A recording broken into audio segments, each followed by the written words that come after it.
I deeply regret that some perceive my being here as political. That was never my intention. Iran's regime poses a grave threat, not only to Israel, but also to the peace of the entire world.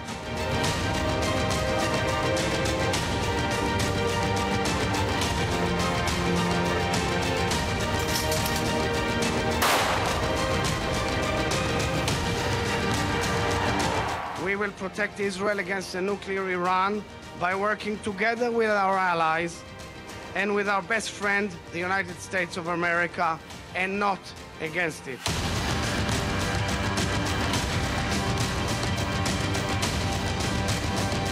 אני מבקש לומר לכם כמי שעבד באופן אישי עם 3 ראשי ממשלה וראה סוגים שונים של מנהיגות וכמי שמכיר רבים מהמתמודדים הפעם, יש בהחלט אלטרנטיבה טובה יותר. אני אתקשר לבנימין נתניהו ואני אגיד, אדוני, לצורך הליכה לנשיא, אני מעמיד את כל המנדטים שלנו להקים בלוק טכני מאוחד של 36 מנדטים, ככה שנהיה המפלגה הגדולה ביותר.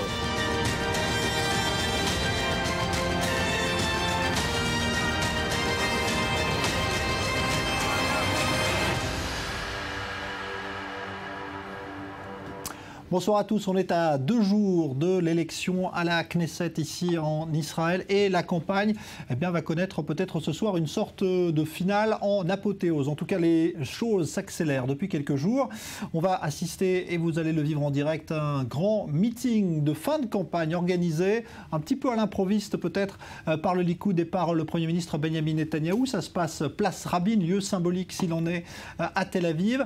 Nous irons dans un instant rejoindre nos envoyés spéciaux qui sont sur place. Vous allez les voir à l'image et notamment Julien Baloul qui nous fera vivre cette soirée qui sera marquée dans un instant donc devant des milliers de personnes qui sont attendues par un discours du Premier ministre Benjamin Netanyahou. On va évidemment vous expliquer tout cela, qu'est-ce que cela signifie politiquement et puis surtout à ce moment même de la campagne électorale en Israël avec Dror Even-Sapir qui est avec nous. Bonsoir. Bonsoir Jean-Charles. Analyste politique sur i24 News. Daniel Haïk, analyste également avec nous. Bonsoir Daniel. Bonsoir, on va donc évoquer tout cela avec vous pour suivre déjà ce que dira Benjamin Netanyahou. Ce sera un discours que l'on vous retransmettra également en direct. Et puis on aura un petit peu plus tard dans la soirée un autre invité de marque, Yair Lapid, tête de liste pour la liste Yesh Atid, liste centriste, et qui sera également notre invité, lui qui a participé au dernier gouvernement Netanyahou avant d'en être éjecté. Tout cela donc sur fond de sondage. Également, on va vous montrer d'ailleurs l'un des tout derniers sondages réalisés par l'Institut Geocartographia pour i24 News et qui donne donc toujours cette avance de quelques sièges en faveur de l'Union sioniste. C'est la tendance observée depuis une semaine maintenant. 24, vous le voyez, pour l'Union sioniste, 21 pour le Likoud, toujours 13 pour la liste des partis arabes unis, 12 donc pour Lapid, Yesh Atid, le parti de Bennett, Foyer Juif, 11 sièges, 10 pour Kulanou, Moshe Karklon qui sera peut-être l'un des arbitres de ce scrutin, et puis dans un deuxième temps, vous le voyez, les petits partis avec un effritement très net quand même pour Lieberman, le ministre des Affaires étrangères, qui se retrouve avec 3 sièges. Tout cela donc, on vous le décortiquera dans un instant. Et puis on vous montrera d'ailleurs Lieberman en campagne, c'était aujourd'hui en Cisjordanie. Mais tout de suite, donc premier coup d'œil sur ce qui se passe, place Rabin. Y a-t-il du monde? Car c'est la première interrogation. Est-ce que l'appel de Netanyahou a été entendu par ses supporters? Julien Baloul, vous êtes sur place. Quelle est l'ambiance avant donc l'arrivée du candidat Netanyahou? Alors, je me tournais là, mais il est là. Il est là. Bonsoir Julien. Bonsoir Jean-Charles, oui, je suis là, vous voyez derrière moi la place Rabin très pleine. J'étais là il y a semaine dernière, il y a à peine 8 jours sur cette même place Rabin pour la manifestation de la gauche. Et je dois dire que d'après ce que je vois, je n'ai pas d'estimation officielle, mais d'après ce que je vois, j'ai l'impression qu'il y a plus de monde cette semaine que la semaine dernière. À quoi est-ce qu'on voit cela? On voit cela aux rues qui sont sur les côtés, qui sont sur le trottoir. On a l'impression que ces endroits, en dehors donc de la place, sont très peuplés également, plus peut-être que la semaine dernière. Ce qui est important de noter, il y a plusieurs différences entre la manifestation de cette semaine et la manifestation de la semaine dernière. Cette semaine, il y a des bus entiers de tout le pays qui ont été affrétés par le Likoud, par le parti du Foyer Juif, par le parti de Lieberman, etc. Tandis que la semaine dernière, c'était des organisations qui avaient appelé à manifester, pas les partis politiques. Même s'ils étaient présents, ce n'étaient pas les partis politiques qui avaient appelé à manifester.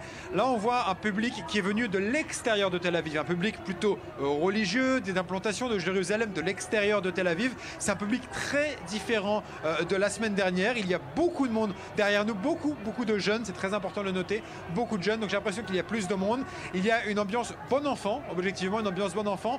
D'un point de vue de communication, c'est très réussi. Il y a eu au début, avant que la manifestation commence, des chansons d'Israël, des années de la création de l'État d'Israël, de ces années pionnières de l'État d'Israël, avec beaucoup de drapeaux d'Israël. Et sous-entendu, nous sommes dans le camp des pionniers, nous sommes dans le camp des fondateurs d'Israël, etc., etc. Et on entend dans les discours, derrière moi, on l'entend, nous sommes dans le camp face aux ennemis venus d'Europe et de l'extérieur. Voilà un peu l'ambiance, Jean-Charles. Un mot, Julien, sur le timing. On attend un discours très politique dans quelques instants de Netanyahou.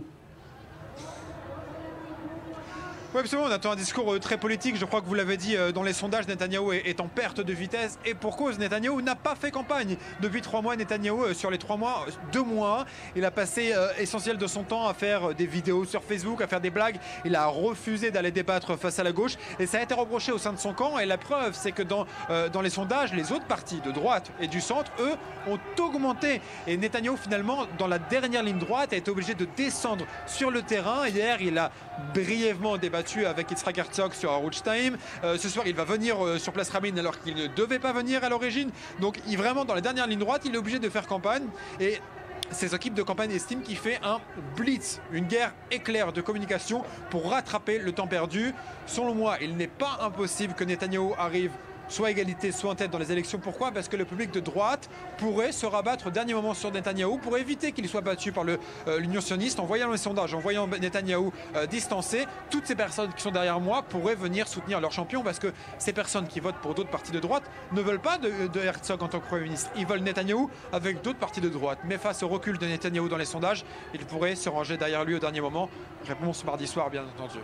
Julien Baloul, merci. On vous retrouve tout à l'heure. Et puis, bien sûr, dès que Netanyahou prend la parole, on vous retransmettra tout cela en direct. Alors, Dror Even Sapir, Daniel Haïk, c'est vrai que déjà la question du lieu choisi, du symbole, du moment où Netanyahou s'exprime, comment on interprète tout ça politiquement ?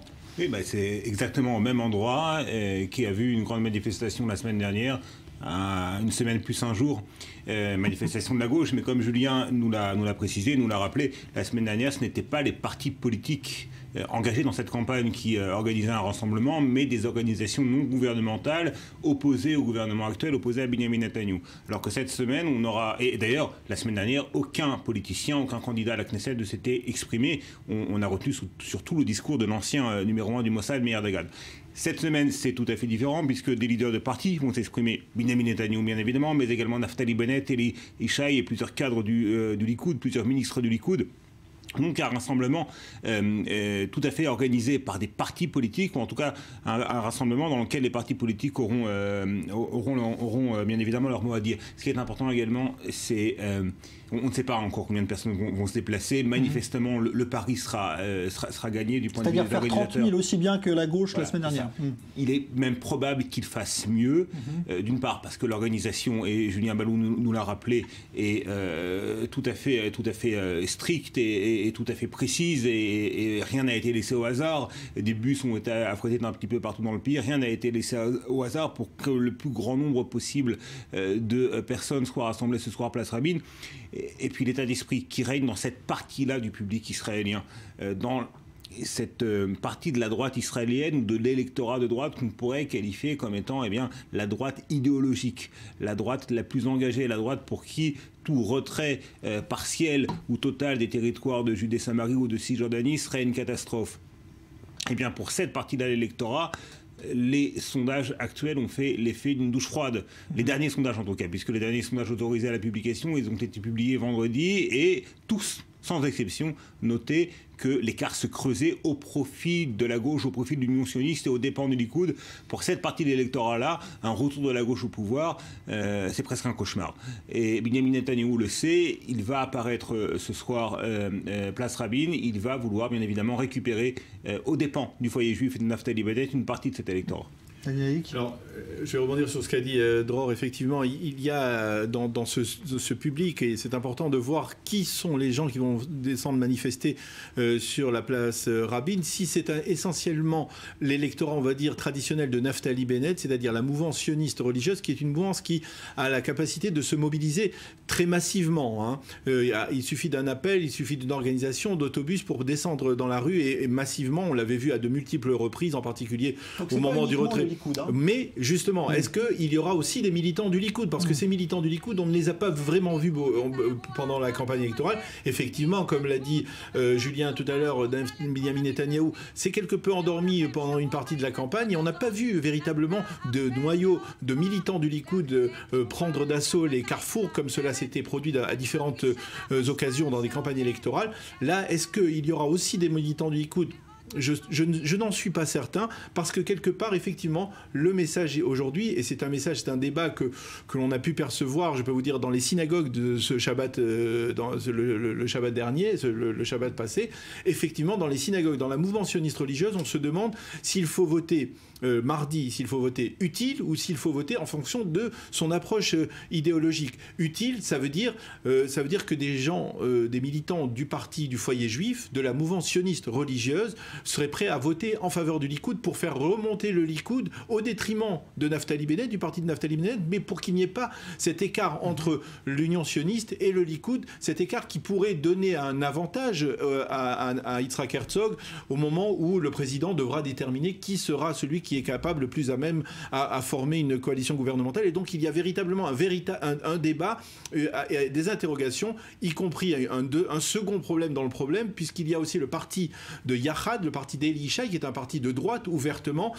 qui risque de passer le seuil d'éligibilité, mais qui risque aussi de se retrouver en dessous. Alors attention, car nous avons le direct évidemment place Rabin. Voilà, arrivée de Netanyahou qui va parler, et on va donc eh bien vous faire écouter tout cela. Traduction simultanée évidemment. Discours du Premier ministre. Mes chers frères, mes chères sœurs,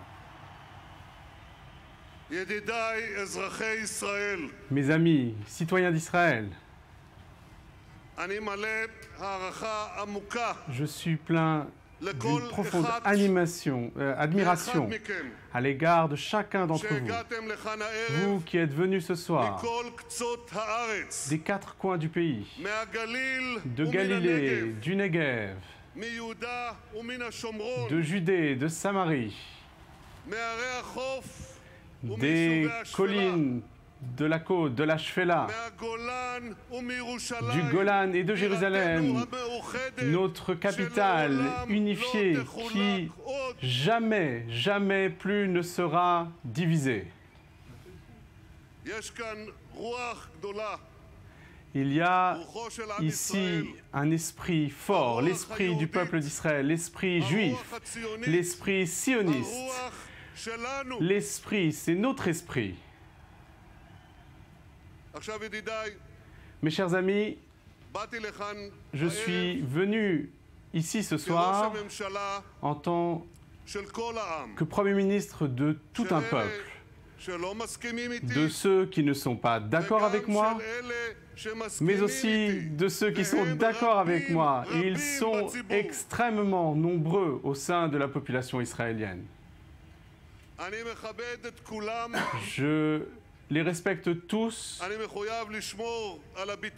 Je me dois de défendre la sécurité de chacun d'entre vous et je me dois de garantir l'avenir de notre seul pays, le pays du peuple juif, l'État d'Israël.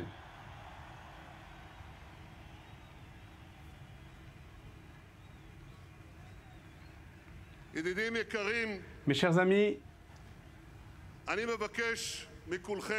je vous demande d'avoir un débat politique qui va à l'essentiel comme il se doit dans un État démocratique, sans incitation à la haine, sans violence, sans provocation. J'espère que ce soir, il n'y aura pas de provocation, mais s'il y en a, eh bien, ne suivez pas ces provocations.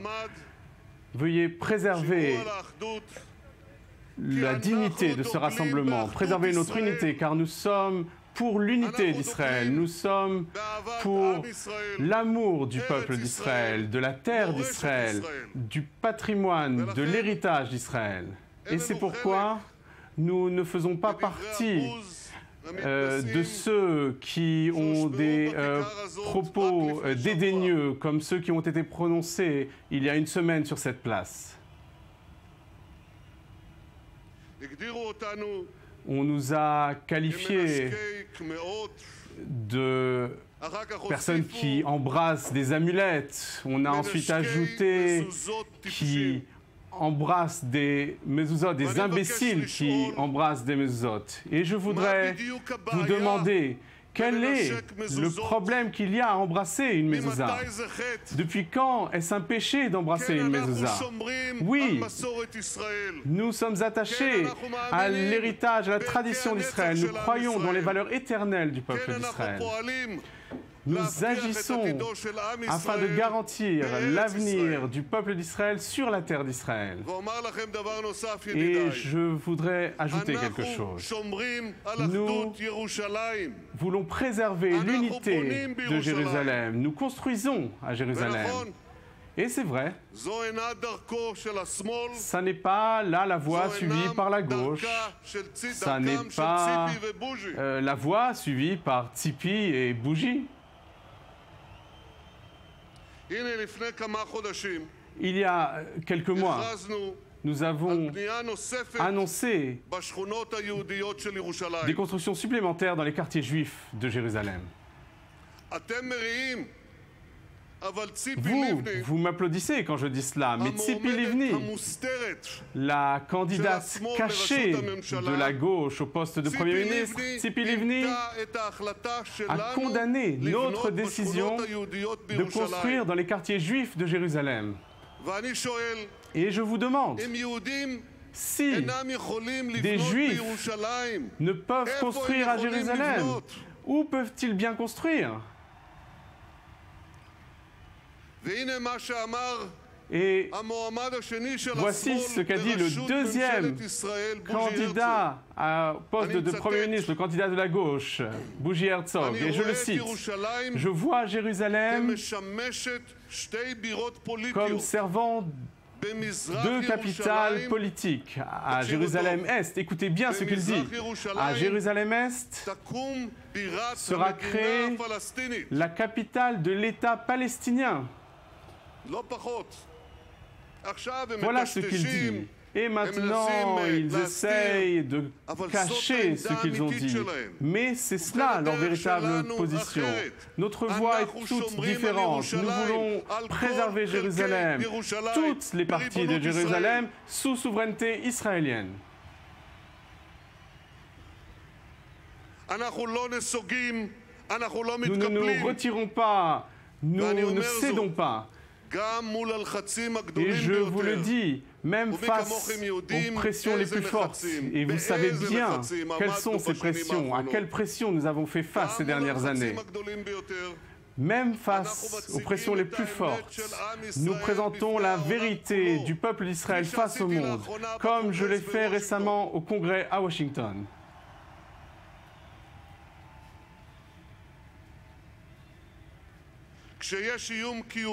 Lorsqu'il y a une menace existentielle contre notre peuple, le Premier ministre d'Israël doit être en première ligne, même si cela signifie qu'il doit être en désaccord avec le gouvernement de notre principal allié. C'est ainsi que j'ai agi en tant que Premier ministre d'Israël et je continuerai à agir avec vous, avec votre aide et avec l'aide de Dieu.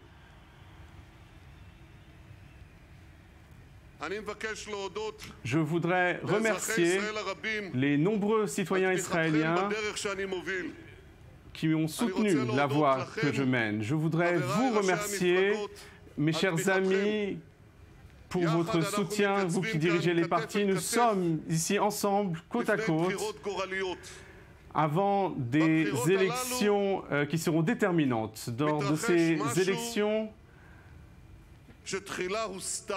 il y a quelque chose qui a d'abord été caché, mais qui maintenant, je suis certain qu'aujourd'hui vous en êtes pleinement conscient.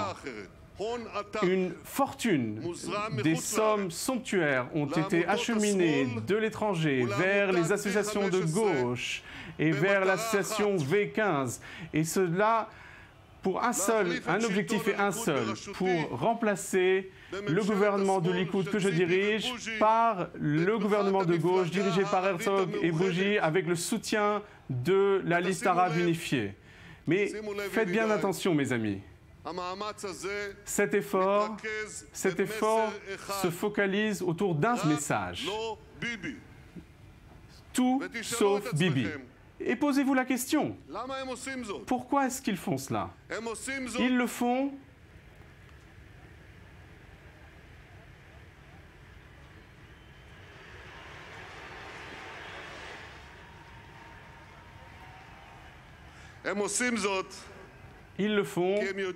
car ils savent que tant que je serai Premier ministre, tant que le Likoud sera au pouvoir, c'est le camp sioniste qui est au pouvoir, et tant que le Likoud sera au pouvoir, nous ne diviserons pas Jérusalem et il n'y aura pas de compromis, il n'y aura pas de retrait. Et c'est pourquoi nos rivaux font un tel effort pour porter atteinte à ma personne, pour porter atteinte au Likoud, pour créer un écart entre le Likoud et le Parti travailliste. Et si nous ne fermons pas cet écart, il y a un véritable risque qu'un gouvernement de gauche prenne le pouvoir.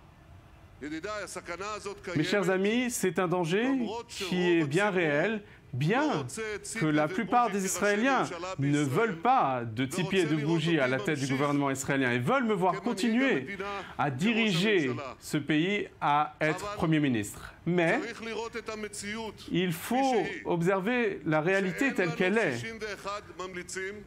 Si nous n'avons pas 61 personnes qui vont nous recommander auprès du président, et pour l'instant nous ne l'avons pas, eh bien, il pourrait y avoir d'autres partis qui décideront de manière déterminante qui sera le Premier ministre. C'est une lutte déterminante, c'est une lutte serrée, et on peut fermer l'écart, on peut fermer cet écart qui existe, et nous devons le faire. Quoi qu'il en soit, je voudrais vous faire passer un message très clair. Le foyer juif sera un partenaire de premier ordre dans notre coalition, peu importe combien de sièges nous obtiendrons. Mes chers amis, je sais qu'il y a une propagande mensongère contre nous. Du point de vue de nos rivaux, tous les moyens sont bons pour nous dénigrer, y compris l'argument mensonger selon lequel les gouvernements que j'ai dirigés n'ont rien fait. Rien n'est plus éloigné de la vérité. Nous avons subi des remous profonds dans notre région, alors que l'islam radical inonde toute notre région. Nous avons agi de manière déterminée, de manière équilibrée pour préserver la sécurité de l'État d'Israël et des citoyens israéliens. Et face à ces remous économiques incroyables que le monde n'avait pas connus depuis près d'un siècle, des remous qui ont créé une crise dans la plupart des économies européennes, nous avons fait croître l'économie israélienne. Mais cela n'importe peu à la gauche et aux médias. De leur point de vue, si vous n'avez pas évacué un territoire, vous n'avez rien fait. Mais regardez, voyez combien de choses nous avons fait. Nous avons offert une éducation gratuite à partir de l'âge de 3 ans. Nous avons augmenté le salaire minimum à 2 reprises. Nous avons offert des soins dentaires gratuits pour les enfants jusqu'à 12 ans. Mais du point de vue de la gauche, si vous n'avez pas évacué, vous n'avez rien fait. Nous relions la Galilée et le Negev au centre avec des chemins de fer, des routes. Nous construisons des milliers de logements à Ashdod, à Ashkelon, à Kiryat Gat, à Beersheba, Yokneam, à Afula. Nous ouvrons de nouvelles gares à Netivot, à Sderot. Nous construisons le train pour Bet-Shean, pour Ofakim, des choses qui n'avaient pas été faites depuis la création de l'État. Mais du point de vue de la gauche, si vous n'avez pas évacué, vous n'avez rien fait. Nous avons créé des centaines de milliers d'emplois. Nous avons un taux de chômage qui est le plus bas depuis des dizaines d'années. Nous avons fait baisser les prix de l'électricité, de l'eau, de l'Internet, les prix des vols. Mais du point de vue de la gauche, si vous n'avez pas évacué, vous n'avez rien fait. Nous avons fait déménager Tzal vers le sud. Nous avons établi une école de médecine à Safed, un hôpital à Ashdod. Nous avons construit une clôture le long de la frontière égyptienne qui empêche complètement les infiltrations illégales vers le territoire israélien. C'est un succès formidable. Mais du point de vue de la gauche, si vous n'avez pas évacué de territoire, vous n'avez rien fait. Eh bien, voici la vérité, mes chers amis. Voici la vérité. Nous n'avons pas évacué de territoire, nous n'allons pas en évacuer. Mais nous avons fait de grandes choses et nous avons encore de grandes choses à faire. Et je rencontre souvent des jeunes couples, des familles, des soldats démobilisés et ils se plaignent, ils ont raison du coût du logement, du coût de la vie. Et je leur ai promis que nous allons traiter ces problèmes de la même manière que nous avons traité les autres problèmes, ces problèmes qui n'avaient été traités par personne depuis la création de l'État. Et je m'adresse ici, de cette estrade, à Moshe Kahlon. Moshe Kahlon qui dit qu'il appartient au camp sioniste. Eh bien, quelqu'un de ce camp sioniste ne met pas au pouvoir un gouvernement de gauche. Je l'appelle à nous rejoindre en tant que ministre des Finances dans le prochain gouvernement afin que nous puissions travailler ensemble pour faire baisser les prix du logement, pour faire baisser le coût de la vie, comme nous avons réussi ensemble à faire baisser les coûts des prix de communication des téléphones cellulaires lors du dernier gouvernement. Nous allons protéger la sécurité des citoyens israéliens, développer l'économie israélienne, nous préoccuper du bien-être des citoyens israéliens, garder l'État d'Israël.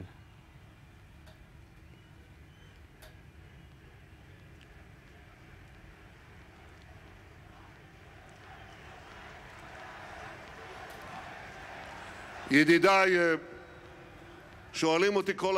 chers amis, on me demande, souvent, on me l'a encore demandé ce matin, comment parvenez-vous à faire face à cette campagne, à ces attaques, à ces dénigrements sans précédent à votre égard? Et je leur réponds que je fais face à cela car je suis pénétré d'une profonde croyance dans la justesse de notre voie. Je suis pénétré de cette mission qui m'a été inculquée chez mon père, le professeur Ben-Zion Netanyahou de mémoire bénie. Mon père était un historien du peuple juif. Il était l'élève de Herzl et de Jabotinsky. Et il a reçu ce sentiment du devoir du rabbin Melikovski Netanyahou, qui était un élève du Gaon de Vilna, un descendant du Gaon de Vilna, et à qui mon père a rendu un hommage vibrant sur sa tombe au Mont des Oliviers. Et c'est là que j'ai appris quelque chose de fondamental. Le peuple juif a près de 4000 ans. Pendant près de 2000 ans, nous avons lutté pour rester sur cette terre. Puis, encore pendant 2000 ans, nous avons lutté pour y retourner. Aujourd'hui, il nous faut préserver coûte que coûte notre terre, préserver notre patrie historique, la terre d'Israël, Jérusalem. C'est cela qui me donne la force de continuer à diriger le peuple d'Israël. C'est là sa mission et c'est cela votre mission. Mes chers amis, dans 2 jours, nous allons devoir nous mobiliser. Chacun est un soldat de cette guerre. Ils ont l'organisation V15. Nous avons une convocation d'urgence. Ils ont V15. Nous avons le peuple avec nous. Ce n'est pas l'argent qui parlera, mais le cœur, l'âme, la croyance. Et je crois en la force du peuple d'Israël. Nous sommes fiers de notre peuple. Nous sommes fiers de notre pays. Nous sommes fiers de nos soldats, ces héros. Et grâce à cette croyance, nous allons aller de foyer en foyer, de rue en rue, de quartier en quartier. Nous tous, vers les bureaux de vote avec enthousiasme pour mettre en place un gouvernement national fort et stable, comme a dit le prophète Isaïe, que chacun aide son prochain et dise à son prochain, renforce-toi. Renforçons-nous, soyons forts et ensemble amenons la victoire. Merci beaucoup à vous.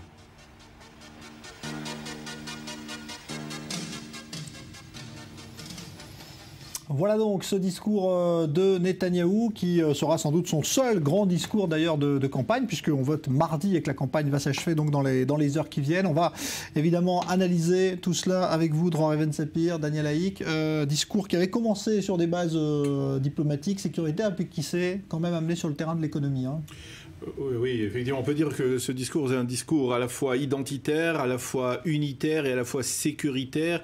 Un discours dans lequel Binyamin Netanyahou s'est utiliser les mots qu'il faut pour sensibiliser ce public, c'est-à-dire parler du peuple juif, de la foi, de la confiance en Dieu, lorsqu'il parle de l'unité, il parle de l'unité de Jérusalem, il parle de l'unité de l'ensemble du peuple juif, et lorsqu'il parle de la sécurité, il dit qu'il a, plus que tout autre, préservé la sécurité des citoyens de l'État d'Israël lorsqu'il a été Premier ministre, et donc un appel à la mobilisation avec effectivement une partie dans ce discours, à la fin de ce discours, une partie, on va dire, sociale, socio-économique, dans laquelle il reconnaît à nouveau, comme il l'a fait au cours des derniers jours, qu'il avait besoin d'œuvrer sur le dossier du logement et qu'il avait promis de le faire à des soldats israéliens, qu'il allait, effectivement, que son pays, que l'État d'Israël, sous son mandat, a eu des résultats impressionnants dans le domaine du chômage.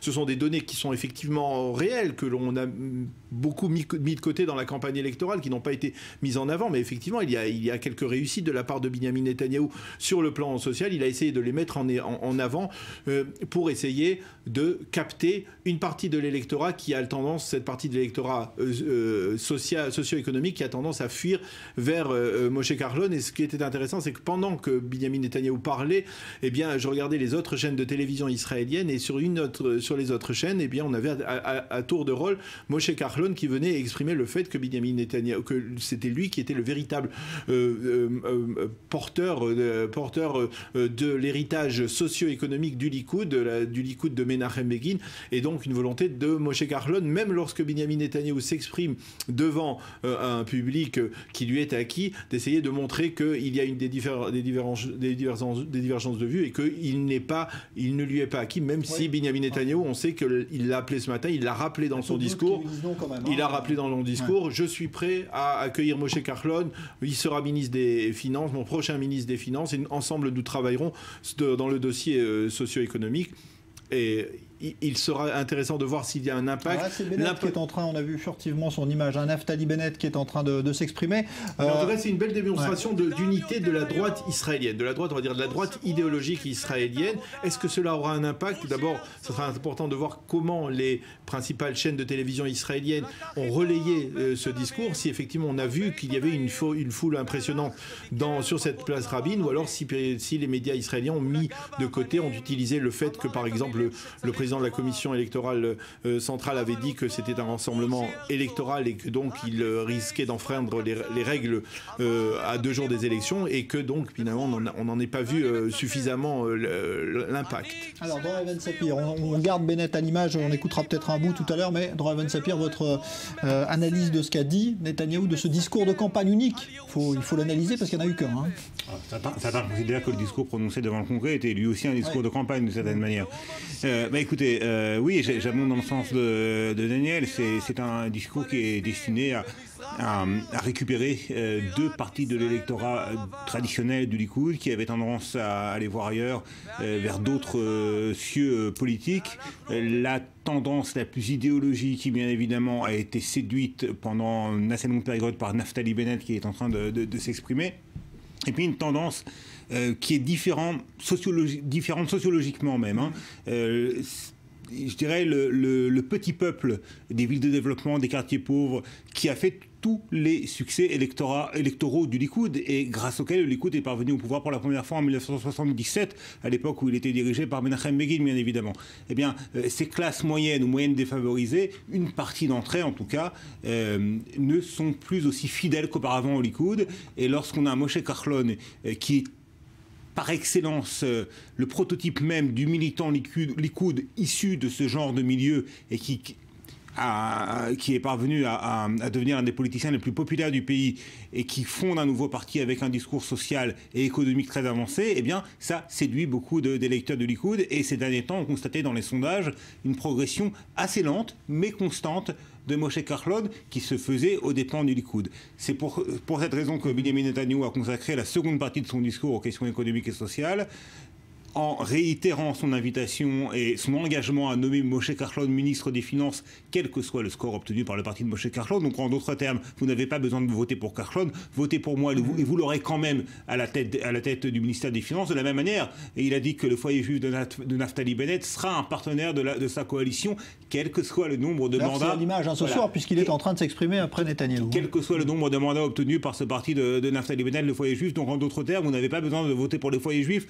vous les aurez avec moi dans la future coalition gouvernementale. Donc Benjamin Netanyahu qui tire des deux côtés, est-ce que cela suffira pour réduire l'écart qu'il sépare de l'Union sioniste du centre-gauche? Peut-être, à mon avis, il aura plus de facilité à convaincre les électeurs issus de la droite la plus idéologique, ceux qui sont rassemblés ce soir à Place Rabin, à revenir au Likoud, parce que véritablement, comme on l'a dit tout à l'heure, dans cette partie de l'électorat, il y a une réelle crainte d'un retour de la gauche au pouvoir, mais de l'autre côté, voilà, Naftali Bennett qui nous donne un avant-goût de ses talents de guitariste et de chanteur.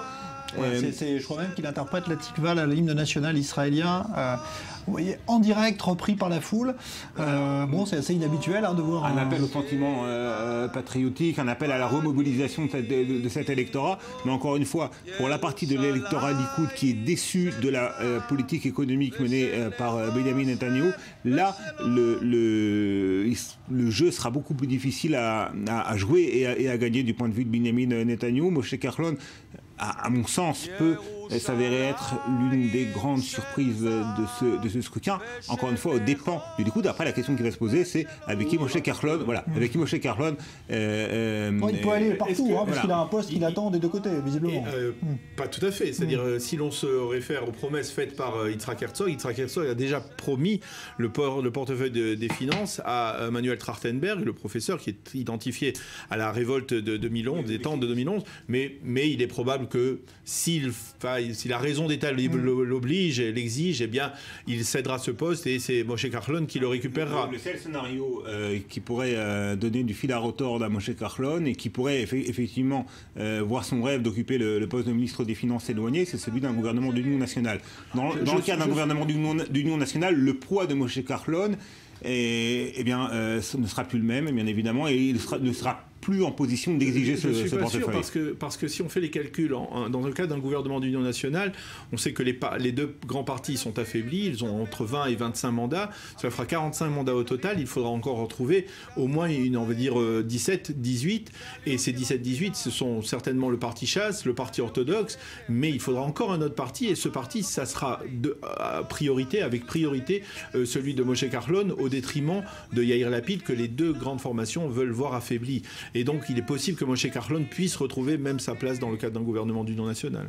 Alors, je voudrais qu'on dise un mot d'abord du bilan, parce qu'il a défendu son bilan économique, parce que beaucoup lui disent finalement d'avoir oublié tous les dossiers économiques quand il était au pouvoir. Là, il a énuméré tout un certain nombre de dossiers sur lesquels il estime avoir fait avancer les choses. Est-ce qu'on lui trouve finalement un bilan économique positif, ou est-ce que le constat général, c'est de dire qu'il n'y a pas de bilan économique pour Netanyahou ? Tout dépend.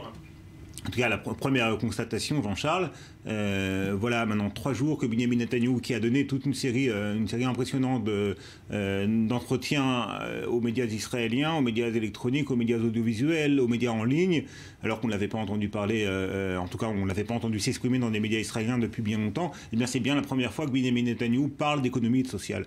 Donc c'est la preuve qu'effectivement, Moshe Kahlon l'inquiète.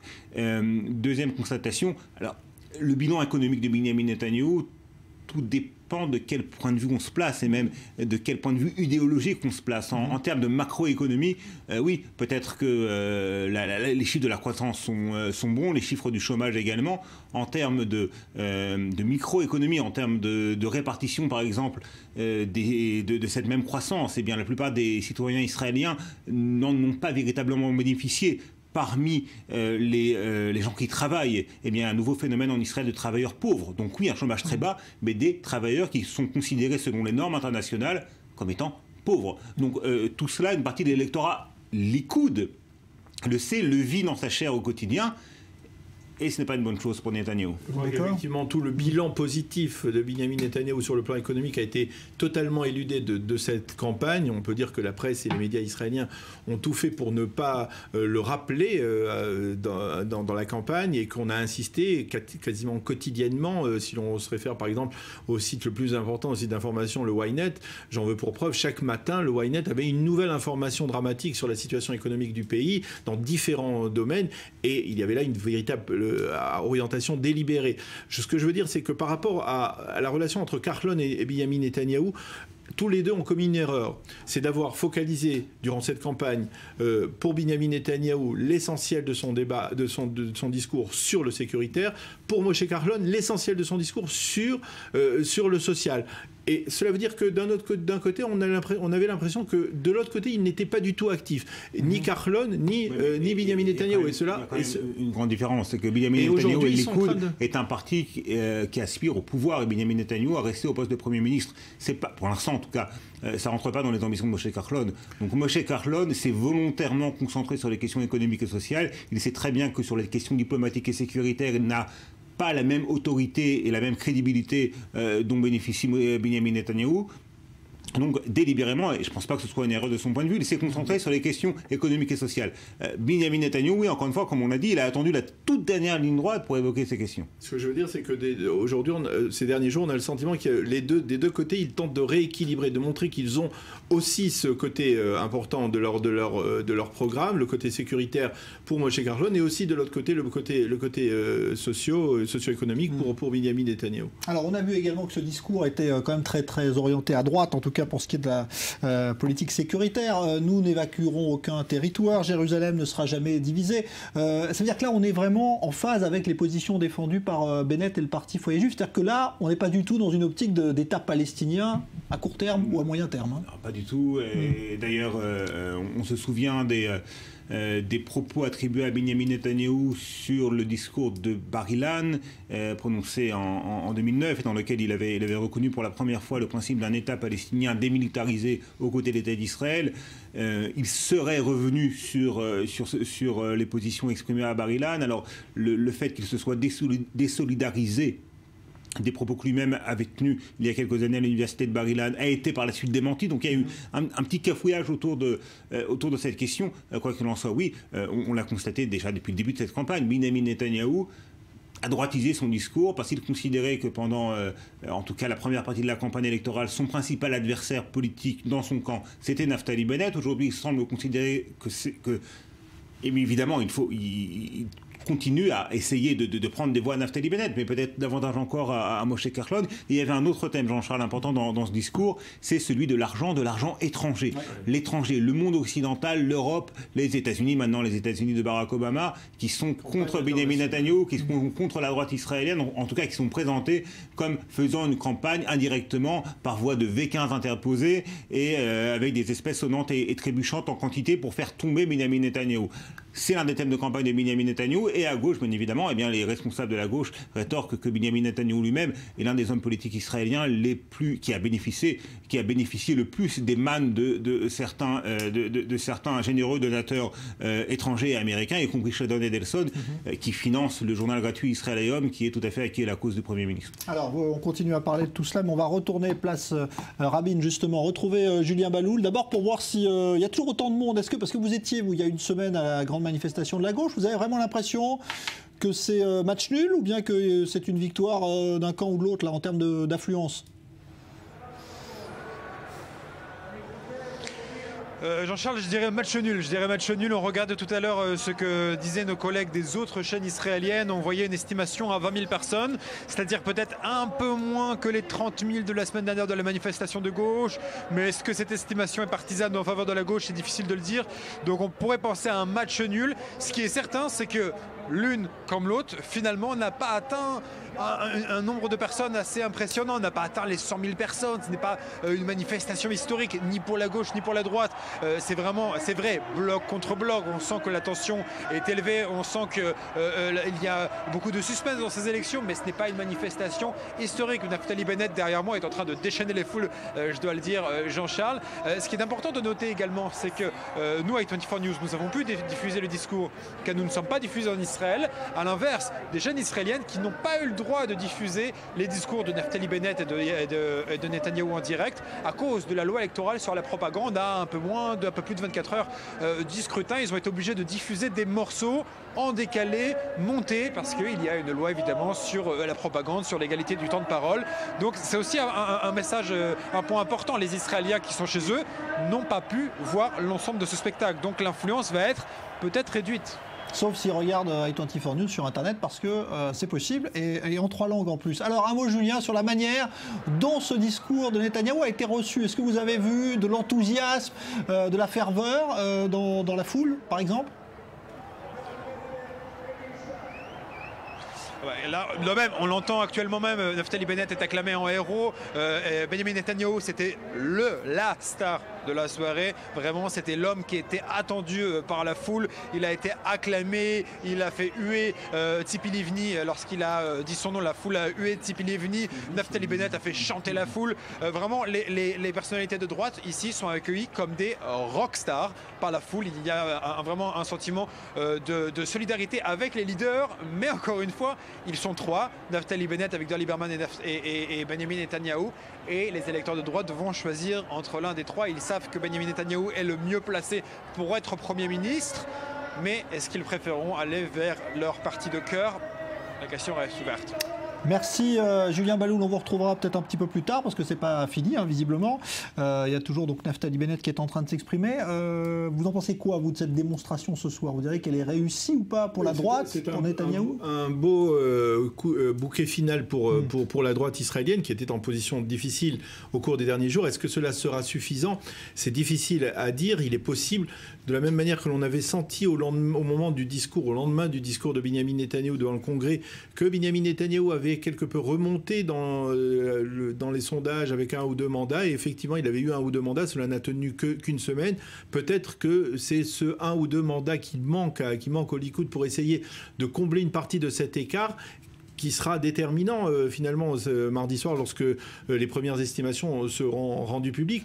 Je dois préciser, je parlais tout à l'heure du parti Yachad aussi, qui est un point important, c'est-à-dire que dans ce bloc de la droite, il y a aussi un autre intervenant dans cette manifestation, c'est Eli Yishai, le leader du parti Yachad, qui est un parti qui frôle avec le seuil d'éligibilité. Et si ce parti ne franchit pas le seuil d'éligibilité, eh bien la situation de la droite sera extrêmement périlleuse, et tous les efforts entrepris par Benjamin Netanyahou pour essayer de grimper d'1 ou 2 mandats en faveur du Likoud, eh bien risque de se retrouver totalement hypothéqué par l'échec éventuel de Yachad. Et de la même manière, du côté de la gauche israélienne, il y a le même problème avec l'Union sioniste d'un côté et le parti Meretz, parce qu'au cours des dernières semaines, on a vu une progression de l'Union sioniste, mais c'est au détriment du parti Meretz, un affaiblissement du parti Meretz. Et si le parti Meretz ne parvient pas à passer le seuil d'éligibilité, d'éligibilité, eh bien la gauche aussi israélienne sera dans une situation extrêmement difficile. Alors je voudrais qu'on regarde, puisque on vous a montré à l'écran Naftali Bennett, le leader de Foyer Juif qui s'est exprimé tout à l'heure. Il est évidemment présenté comme le candidat, le champion de ceux qui veulent défendre les implantations, les habitants notamment de ces implantations qui constituent le cœur de la cible électorale de Naftali Bennett, qui sont justement ces Israéliens qui prennent fait et cause pour ce parti Foyer Juif emmené par Naftali Bennett. Exemple et reportage lors d'un meeting dans le Gush Etzion avec Léa Berdugo. On dit que la musique adoucit les mœurs. Elle a en tout cas exalté les partisans de Naftali Bennett. Le leader du parti Foyer Juif est venu gratter sa guitare dans le bloc d'implantation du Gush Etzion, au sud de Jérusalem. Et ses soutiens semblent ravis. Il est incroyable, il est fantastique, super chanteur mais aussi un très bon politicien. Et il montre à toutes les nations à quel point nous sommes forts et que nous sommes également un vrai peuple. Le credo de Naftali Bennett, renforcer le caractère juif de l'État d'Israël, ne faire aucune concession aux Palestiniens et annexer purement et simplement ce qui est appelé la zone C, qui constitue 60% de la Cisjordanie, où aujourd'hui les aspects sécuritaires et sociaux sont déjà gérés par Israël. Notre vraie réussite, c'est d'avoir remis le judaïsme et la Torah au cœur du débat. Et d'où je le sais car notre Premier ministre parle en termes bibliques. Tout le monde parle de la Torah.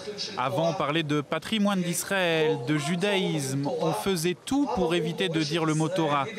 Maintenant, nous le disons, nous aimons la terre d'Israël, le peuple d'Israël et la Torah d'Israël, et on ne s'en excuse pas.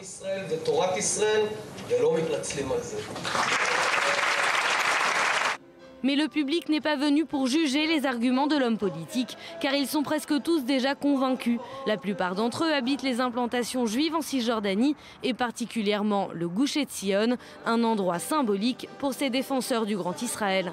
Le Gush Etzion, c'est le premier endroit dans lequel on s'est installé après la guerre des 6 jours. C'est un endroit dont les racines plongent avant même la création de l'État. C'est un endroit que nous avons perdu durant la guerre d'indépendance. Cet endroit symbolise notre aspiration à revenir à la terre qui nous a été prise.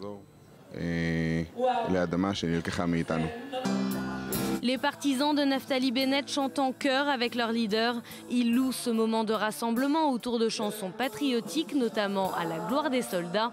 Pour ses supporters, Israël est la terre des Juifs et les valeurs juives doivent être appliquées à tout le monde. Ici, tout le monde porte les valeurs en soi, même si les mois religieux ne prient pas tous les jours, ne respectent pas le Shabbat très rigoureusement. Dans ce pays, tout le monde respecte les jours de fête d'une façon ou d'une autre. Les valeurs juives bénéficient également aux non-juifs. Accueillir les étrangers, cela fait partie de ces valeurs. Mais face aux valeurs, le pragmatisme compte aussi et il pourrait entraîner de nombreux électeurs du foyer juif à opter pour un vote utile à droite et donc à choisir le Likoud de Benjamin Netanyahou. Voilà Benjamin Netanyahou, dont on se souvient également qu'au tout début de cette campagne électorale, il s'était rendu en France au moment des attentats du mois de janvier, notamment de celui qui avait visé l'Hyper-Cacher, qui avait fait 4 morts le 9 janvier, pour appeler et inciter les Juifs de France à émigrer en Israël, à faire leur aliyah, selon le terme consacré. Alors justement, aujourd'hui, c'était un jour particulier, puisqu'en France avait lieu la réouverture de cette Hyper-Cacher qui avait donc été frappée par le terroriste Amédi Koulibaly le 9 janvier. Climat évidemment empreint d'émotion aujourd'hui. Nous sommes en ligne avec celui qui était le directeur de ce magasin, qui fut lui-même blessé sérieusement par Koulibaly au premier moment, on va dire, de cet attentat. Bonsoir à vous, Patrice. Oui, bonsoir. Merci d'accepter de témoigner parce que j'imagine que c'est évidemment très difficile pour vous encore aujourd'hui. Je rappelle donc que vous aviez été sérieusement blessé. Pouvez-vous nous dire déjà ce que vous ressentez aujourd'hui en voyant que ce magasin a rouvert? Évidemment, vous n'y travaillez pas. Qu'est-ce que cela vous fait de voir qu'on réouvre ce magasin? Est-ce que c'est quelque chose d'important pour vous? Bah oui, c'est quelque chose de très important, surtout quand on sait que ce qu'il a voulu faire, c'est nous faire taire et nous meurtrir. Et grâce à l'ouverture qu'ils ont fait aujourd'hui, même s'il y a eu beaucoup de publicité, beaucoup de journalistes, beaucoup de choses comme ça, je pense que ça permet à certaines personnes de comprendre que même si on nous frappe n'importe où dans le monde, et on est là, on se relève de nos cendres et on fera tout ce qui est dans notre pouvoir pour relever la tête et jamais la baisser. Vous-même, comment allez-vous aujourd'hui? Parce qu'on sait que la plupart de ceux qui étaient dans cette hypercachère, de ceux qui ont survécu à cet attentat, ne veulent plus y retravailler ou peut-être même y remettre les pieds pour les clients. Vous-même, comment vous sentez-vous? Moi, physiquement, ça va plus ou moins. J'ai encore mal au bras parce que une blessure par balle, ça prend du temps avant de cicatriser. La blessure morale, c'est difficile parce que j'y suis retourné au magasin pendant les travaux. Je suis rentré dans le magasin. C'est vrai que c'est difficile parce que j'ai toujours, et tous ceux qui ont travaillé avec moi, toujours cette, comment vous expliquer, ce moment qui nous pèse. Mais c'est vrai que de voir tous ces gens rentrer dans ce magasin et ce matin, tous ces gens passant en caisse, et bon, c'est bien, mais ça nous choque quand même un petit peu parce que c'est jeune, c'est 2 mois, je trouve que c'est très frais. Et maintenant, ça a été le choix de la direction. Moi, je ne vais pas contre. Ils savent ce qu'ils font. Mais je sais que tous ceux qui ont bossé là-dedans, pour eux, ça a été très difficile. Est-ce que vous pourriez reprendre l'activité à l'endroit où cela s'est passé? Pour vous, c'est quelque chose d'inimaginable? Personnellement, je vous dis, je suis rentré dans le magasin pendant les travaux. J'avais les jambes qui tremblaient. Ça n'allait pas du tout. Donc, non, pour moi, ça serait impossible de rentrer. Enfin, de retravailler. Parce que pour faire un travail comme ça, il faut avoir la tête tranquille. Il faut être tranquille dans le bureau, il faut être tranquille quand on passe les commandes, il faut être tranquille avec les clients, vous voyez, il faut avoir l'esprit tranquille. Et c'est vraiment quelque chose que je ne pourrais pas faire. Au jour d'aujourd'hui, je ne pourrais pas être tranquille dans mon bureau, dans mon magasin, m'occuper de mes clients parce que je suis quelqu'un de très souriant, très joyeux, très vivant. Et ils ont cassé quand même quelque chose à l'intérieur de moi où je ne pourrais pas être tranquille. Mais c'est vrai que ce magasin, ça a été un peu comme mon bébé. Donc j'ai beaucoup d'émotions de parler de ce magasin. Merci Patrice, en tout cas d'avoir pris quelques minutes pour vous exprimer. Je sais que ce n'était pas évident pour vous. Est-ce que je peux prendre juste je vous en prie. Une seule chose. Je voudrais aussi qu'on parle un petit peu des gens du RAID qui ont été blessés et qui ont fait beaucoup de choses pour nous. Il y a eu 3 blessés quand même du RAID, il ne faut pas l'oublier. C'est des gens adorables, des gens gentils. Et je tenais à leur rendre hommage, à eux comme à ceux qui sont tombés et les 4 personnes qui sont morts. Voilà, merci beaucoup. Merci Patrice. Je rappelle que donc vous étiez le directeur du magasin le jour de cet attentat qui a fait 4 morts et donc des blessés, dont vous-même, puisque vous aviez été touché au bras par le terroriste. Merci pour ce témoignage. Petite parenthèse, mais en même temps, on avait vu les connexions avec cette campagne en Israël. Il nous reste une petite minute pour dire... Non, juste pour rappeler aussi que ce soir se déroule à Toulouse le 3e anniversaire de la commémoration de l'attentat de la tuerie de l'école Otsara Torah. C'était le 19 mars 2012 et d'un drame à l'autre, on voit quelque part c'est une situation extrêmement difficile et douloureuse pour la communauté juive de France. Voilà, enchaînement effectivement de ces attentats qui avaient commencé avec l'affaire Mera. Effectivement, c'était bien de le rappeler. On rappelle donc que Netanyahou s'est exprimé, c'était en direct sur notre antenne tout à l'heure pour parler d'un dernier grand meeting de campagne puisque le vote a lieu mardi. On continuera dans un instant à vous parler des élections en Israël avec un nouveau débat, de nouveau des reportages. On retrouvera sans doute Julien Baloul. On voit que peut-être la foule est en train de se disperser. Place Rabin, en tout cas, ce n'est plus la même affluence que tout à l'heure. Netanyahou s'est exprimé pendant une bonne vingtaine de minutes pour parler à la fois sécurité, diplomatie, mais aussi économie. Et c'est là-dessus qu'il était attendu. Vous avez entendu l'analyse de Dror Even-Sapir et de Daniel Haïk.